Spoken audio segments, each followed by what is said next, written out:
আল্লামা দেলোয়ার হোসেন সাঈদী দামাত বারকাতুহুম, তার সাথে আমার শুধু একত্রে মাহফিল করা নয়, একবারে সুদূর বিলাতেও একত্রে আমরা দুই ভাই সফর করেছি।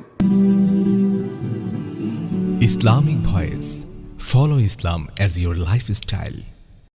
আসলে মুফাসসিরে কোরআন, মুজাহিদে কওম, মুজাদ্দিদে মিল্লাত হযরত আল্লামা মাওলানা দেলোয়ার হোসেন সাঈদী আসলে জীবনে একাধিকবার আল্লামা দেলোয়ার হোসেন সাঈদী দামাত বারকাতুহুম, তার সাথে আমার শুধু একত্রে মাহফিল করা নয়, একবারে সুদূর বিলাতেও একত্রে আমরা দুই ভাই সফর করেছি, মাহফিল করেছি, দাওয়াতে দ্বীনের দায়িত্ব পালন করেছি। একাধিকবার হজে, উমরায়, সাইতে, আরাফাতে, মিনায়, মুজদালাফাতে আমরা দুই ভাইয়ের মতো একত্রে হজের আনুষ্ঠানিকতা এগুলো পালন করেছি। তার ভিতরে যে জিনিসটা আমি দেখেছি এবং পেয়েছি সেটা ছিল তিনি এত তাহাম্মল, এত বর্দবারী, এত ধৈর্য, এত সূক্ষ্মদর্শিতা আল্লাহ পাক তাকে দিয়েছিলেন। একবার আমরা মসজিদে হারামে বাবে উম্মাহানিতে যখন নামাজ আদায় করছিলাম, তেলাওয়াত, নফল এগুলোর পরে আসরের আজান, আসরের একামত হয়ে গেছে, আমরা নামাজে দাঁড়িয়েছি। দাঁড়ানোর পরে এখন যখন একামত শেষ হয়ে গেল, আমাদের দুজনের সামনের কাতারে চারজন সুদানি ভাই, মুসলমান, আমাদের দ্বীনি ভাই, তারা দাঁড়িয়েছেন। এখন তারা পা ছড়িয়ে ছড়িয়ে দাঁড়িয়েছেন, নামাজের মধ্যে তারা দিব্যি এইভাবে হাঁটছেন, ডানে বামে হাঁটছেন। হাঁটতে হাঁটতে এক পর্যায়ে যখন রুকু শেষ হয়েছে, আমরা সেজদায় যাব, তখন একজন ওই সুদানি ভাই, দ্বীনি ভাই, আমার মুসলমান ভাই, তিনি পিছনের দিকে হাঁটতে হাঁটতে এমনভাবে আসলেন, একেবারে সাঈদী সাহেব আর আমার হাঁটুর সাথে লেগে গেলেন। আমরা যে এখন সেজদায় যাব, সেজদায় যাওয়ার মতো একটু জায়গাও নেই।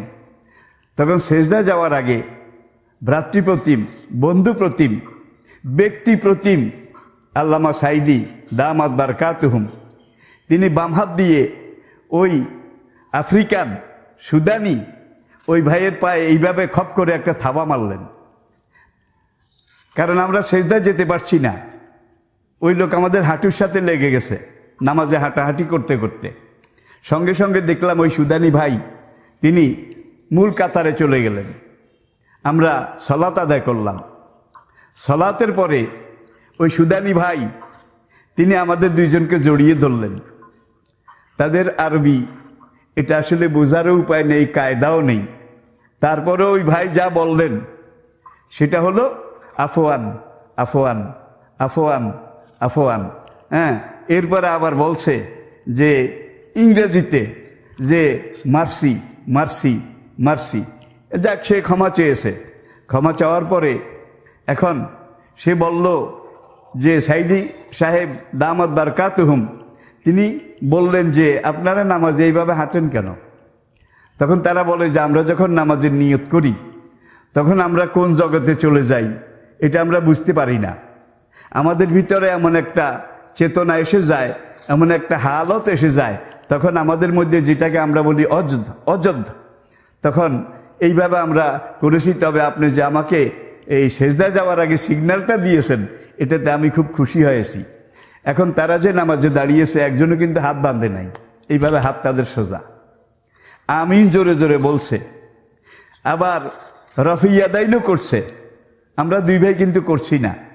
এবং কাবা, মক্কা, মদিনা যেখানে আমরা গিয়েছি, লন্ডন, আমেরিকা, বিলাত যেখানে আমরা গিয়েছি, আমরা দেখেছি যে নামাজ যখন শুরু হয় আন্তর্জাতিক ময়দানে, আন্তর্জাতিক জামাতে, দুনিয়ার বিভিন্ন দেশের মানুষ, মুসলমান যেখানে, সেখানে কেউ হাত তোলে, রফিয়াদাইন করে, আর কেউ করে না।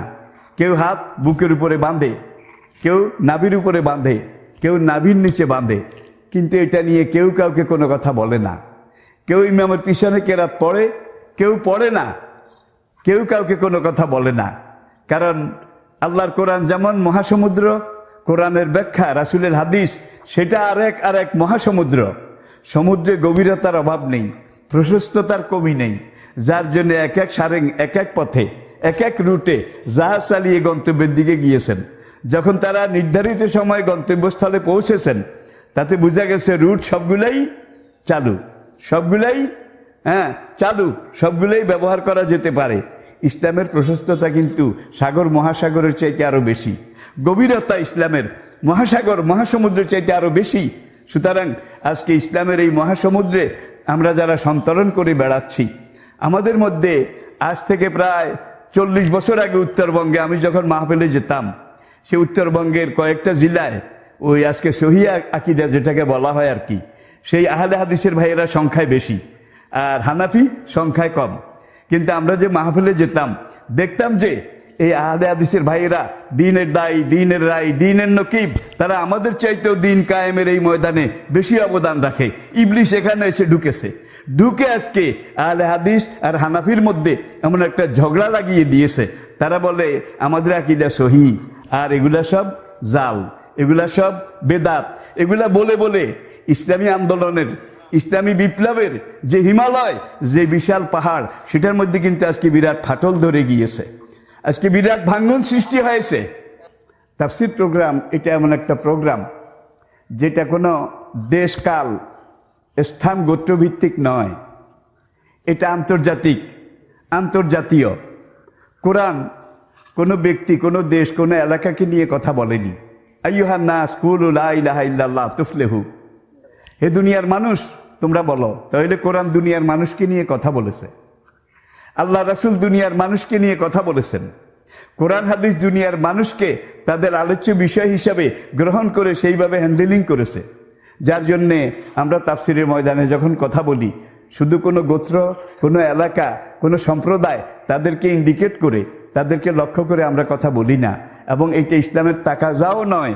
যার জন্যে হোলি কোরআন এটা শুধু ধর্মগ্রন্থ নয়, এটাকে যত দিক থেকে আপনি মূল্যায়ন করবেন, টালি করবেন, দেখবেন যে আল্লাহু গায়াতুনা ওর রাসূলু জাইমুনা অল কোরআন ও দালিলুনা অল জেহাদ ও সাবিলুনা, এই যে একটা আন্তর্জাতিক স্লোগান। আবার ইরান বিপ্লবের সময় আমরা দেখেছি লা শারকিয়া লা গারবিয়া জমহুরিয়া ইসলামিয়া, সেখানে আরেকটা স্লোগান আমরা শুনেছি, শিয়া সুন্নি ফরকেনিস্ট ইসলামী জমহুরিস্ট। আমেরিকার সবচেয়ে বড় পিলার ছিল ইরান এবং ইরানের শাহানশাহ। আর যখন খোমেনি ইসলামী বিপ্লবের ডাক দিলেন, ডাক দেওয়ার পরে শিয়া সুন্নি কোনো মত পার্থক্য এটা ছিল না, সব এক হয়ে সেই পিলার ভেঙেছে। আজকে আমাদের দেশে, আমাদের এই পারিপার্শ্বিকে পরিমণ্ডলে আপনারা যদি লক্ষ্য করেন, তাহলে দেখতে পাবেন যে জাতি এক ভাগ নয়, কত ভাগে শততা বিচ্ছিন্ন হয়েছে। জাতিকে বিভিন্ন দলে, বিভিন্ন মতে ভাগ করে ফেলা হয়েছে। ওলামায়ে কেরাম তাদেরকেও ভাগ করে দেওয়া হয়েছে। এমনভাবে ভাগ করা হয়েছে, একদল সরকারি আরেক দল দরকারি, একদল সরকারি আরেক দল দরকারি। এটা আমরা আদিকাল থেকে কিন্তু দেখে আসছি। ওলামায়ে কেরামের ভিতরে একদল এই ভূমিকা পালন করেছে, আরেক দল এই ভূমিকা পালন করেছে। কিন্তু হাদিস শাস্ত্র এটা চর্চায় আমরা দেখি যে তাবিনের যুগ, মুতাকাদ্দিমিন, মুতাআখিরিন, সলফে সালেহিনের যুগের পরবর্তী অবস্থায় কওমি মাদ্রাসাগুলো হাদিস, ইলমে হাদিস এটার উপরে সবচেয়ে বেশি পরিশ্রম করেছে, মেহনত করেছে। ভারত, পাকিস্তান থেকে শুরু করে এই আফগানিস্তান, উজবেকিস্তান, কাজাকিস্তান, এমনকি বাংলাদেশ, এখানে হাদিস শিক্ষার অনেক জামেয়া, অনেক ইউনিভার্সিটি পর্যায়ের প্রতিষ্ঠান। যার জন্যে হাদিস এটা নিয়ে ঘাটাঘাটি, লেখাপড়া আজকে আলিয়া নেসাবের এই মাদ্রাসাগুলোর থেকে কওমি মাদ্রাসা এখনও বেশি হচ্ছে। আমরা এই জন্য তাদেরকে মোবারকবাদ জানাই, আমরা দোয়া করি, আমরা তাদের সহকর্মী। আমার মনে পড়ে যে 96-97-তে একবার একটা কথা উঠেছিল এই দেশে, কওমি মাদ্রাসাগুলো অস্ত্রের দুর্গ, কওমি মাদ্রাসাগুলো ক্যান্টনমেন্ট, এগুলাকে বন্ধ করে দেওয়া হবে। তখন এই সাইদি সাহেব আর আমি ময়দানে টেকনাফ থেকে তেঁতুলিয়া পর্যন্ত বলেছি, কওমি মাদ্রাসা আমাদের দ্বীনি শিক্ষার একেবারে প্রথম পুরোধা, আমাদের শুরু এই কওমি মাদ্রাসায় যদি কেউ হাত দেয় সেই হাত ভেঙে ফেলা হবে, সেই হাত চূর্ণ বিচূর্ণ করে ফেলা হবে।